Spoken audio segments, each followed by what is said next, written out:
জামাত চরমনাই জোট নিয়ে হঠাৎ বিরাট সুখবর আসলো, আলহামদুলিল্লাহ। যখন নানান নাটকীয়তা, টান টান উত্তেজনা, এল ক্লাসিকো, এক দল আর এক দলের বিরুদ্ধে উঠে পড়ে লেগেছে, দরকার নাই তোমরা দিন শাসনে নির্বাচন করো, জামাত মোনাফেক, অনেক কিছুই চলছে। তার মধ্যে আমি কিন্তু অলওয়েজ অপটিমিস্টিক।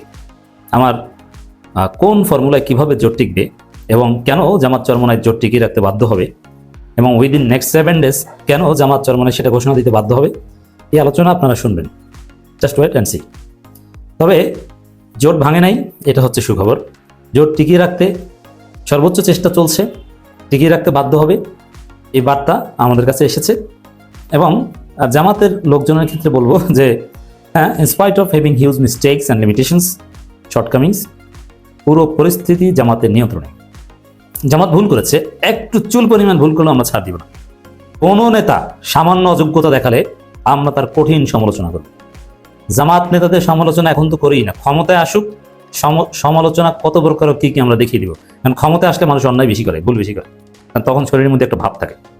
অতএব জামাত ভুল করছে, তার মধ্যেও নাটকীয়ভাবে পুরো পরিস্থিতি জামাতের নিয়ন্ত্রণে।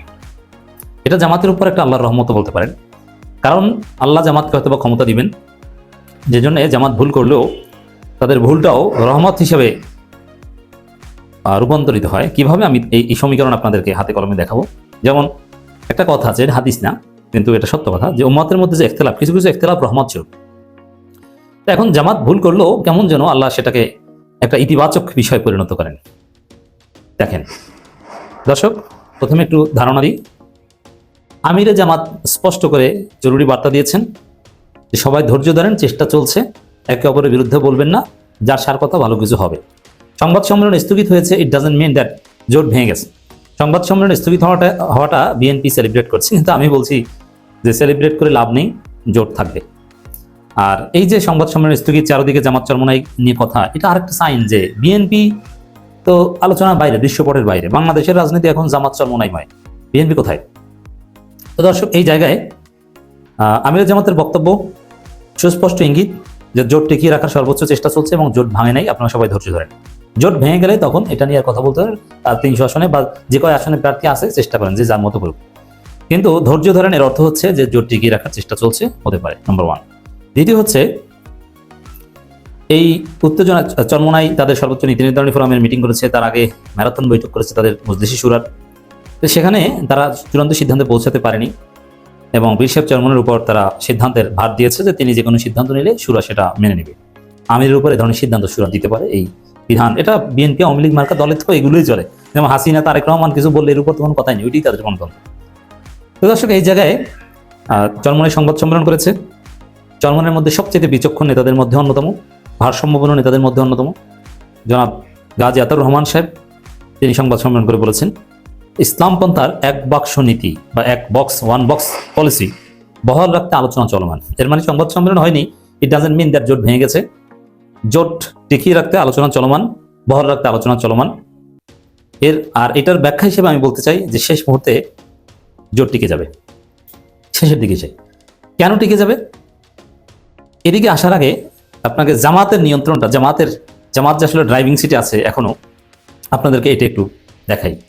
যেমন জামাত নিয়ে যে সমালোচনাটা সবচেয়ে জোরালো, যে সমঝোতা হওয়ার আগেই, ফাইনাল এগ্রিমেন্ট হওয়ার আগেই জামাত অনেকগুলো গুরুত্বপূর্ণ আসনে প্রার্থীতেই ডিক্লেয়ার করেনি। হ্যাঁ, এটা মিস্টেক। রাজনীতি করতে হলে শুধু প্রার্থীটা ডিক্লেয়ার না, মানে প্রার্থী নমিনেশন সাবমিট না, নিজের স্ত্রী সন্তানকেও ডামি ক্যান্ডিডেট হিসেবে রাখতে হয় অনেক সময়। কারণ যদি এইটা হয় সেটা হয়, এটা একটা সিস্টেম। এবং জামাত অনেক জায়গায় রেখেছে, কিন্তু অনেক জায়গায় ইমোশনাল হয়ে সে নমিনেশনই সাবমিট করে নেয়। It's great mistake. আমরা বলছি না যে এটা ভুল না, কিন্তু তারপরও এর মধ্যেও কিছু পলিসি আছে জামাতের, এইটা একটু আপনাদের দেখে কিভাবে পরিস্থিতি জামাতের নিয়ন্ত্রণে। দর্শক, জামাত 276 আসনে, 276 সিটস, 276 আসনে জামাত প্রার্থিতা দিয়েছে। এর মানে 24টি আসনে জামাতের কোনো প্রার্থী নেই। কিন্তু মজার হিসাব দেখেন, এটি হচ্ছে যে এই যে জোট টিকে থাকবে এবং জামাত ড্রাইভিং সিটে, জামাত বস এমনি এমনি না, ক্ষমতা এমনি এমনি যাবে না। যেমন যে চরমনাই যদি জোট থেকে বের হয়ে যায়, হোয়াট ইফ, এটা জামাত বিবেচনা রেখেছে আগে। আর এই যে একদম প্রার্থী দেয় নাই, এটার পিছনেও একটা হেকমত এখন আমরা আবিষ্কার করেছি। এটা জামাত এইভাবে চিন্তা করে, জামাত দেয়নি ভুলে, কিন্তু আমরা এটা আবিষ্কার করেছি। সেটা কি? যেমন আপনি দেখবেন দু এক জায়গায় একদম ভুল হয়েছে। যেমন বরিশাল 3-এর কথা যদি বলি, যদি চরমোনাই বের হয়ে যায়, চরমোনাইর সাথে যদি জোট না টিকে, তাহলে এবি পার্টি আছে, এবি পার্টির প্রার্থী আছে। আপনি বেশিরভাগ জায়গায় দেখবেন যে 24 আসনে জামাত প্রার্থী দেয়নি, যার কারণে আমরা কিছুটা গালাগালি করছি জামাতকে। ওই 24 আসনের বেশিরভাগ জায়গায় চরমোনাই না থাকলে জোটের অন্য মিত্র আছে। চরমোনাই না থাকলে চরমোনাই যাবে না, চরমোনাই থাকতে বাধ্য। এখানে দেখেন মজাটা কোন জায়গায়। সাপোজ মামুনুল হকের দল কেন যাবে? চরমোনাইয়ের সাথে তাদের প্রেম কি? কোনো প্রেম না। এত প্রেম থাকলে দল একটা করেন, আপনারা উভয় কৌমি দেওবন্দি দল আলাদা কেন? এটা কিছু না। মূল হচ্ছে সাপোজ চরমোনাই যদি না যায়, না থাকে জোটে, তাহলে 45টা আসন জামাতের হাতে থাকে, যেগুলো চাইলেই শরীকদের দিতে পারে। সেখানে মামুনুল হককে কিছু বাড়িয়ে দেবে, মামুনুল হক থাকবে মানে আব্বা আব্বা বলে থাকবে। চরমোনাই না থাকলে তো মামুনুল হককে 2-4-5টা বেশি দেওয়া যায়, বা মামুনুল হক যে কয়টা চায় ওই কয়টাই দেওয়া যায়। এবং মামুনুল হক মামুনুল হকের আসনে জামাত প্রার্থী দেয়নি। এটা ইথিক্যালি এবং ইমোশনালি মামুনুল হককে জামাত আটকে ফেলেছে, যে তোমার আসনে আমরা প্রার্থী দেইনি, তুমি যাবা বের হয়ে। এর চাইতে বেইমানি আর হতে পারে না। জামাত যাকে বিশ্বাস করে কোনো প্রার্থীই দেয়নি, সেই মামুনুল হক যদি বের হয়ে যান, মামুনুল হককে মানুষ থুতু দিবে। এটা একটা ইমোশনাল চেইন, নাম্বার 1। দ্বিতীয় হচ্ছে চরমোনাই বের হয়ে গেলে সেখানে হয় দেখবেন যে মামুনুল হকের প্রার্থী আছে, নইলে এনসিপির প্রার্থী আছে, নইলে এবি পার্টির প্রার্থী আছে। তো এবি পার্টি বের হয়ে গেলে তাহলে চরমোনাইকে কিছু বাড়িয়ে দিতে পারবে, চরমোনাই থেকে যাবে। আবার অনেক এনসিপির 30টা দেওয়া হলো, এনসিপির প্রার্থী কিন্তু প্রায় 47টার মতো। মানে বিষয়টা হচ্ছে এরকম যে এক দল বের হয়ে গেলে আরেক দলের প্রার্থী আছে, এবং কিছু কিছু লোককে পুরোপুরি ছাড় দিয়ে আটকে রাখা হয়েছে।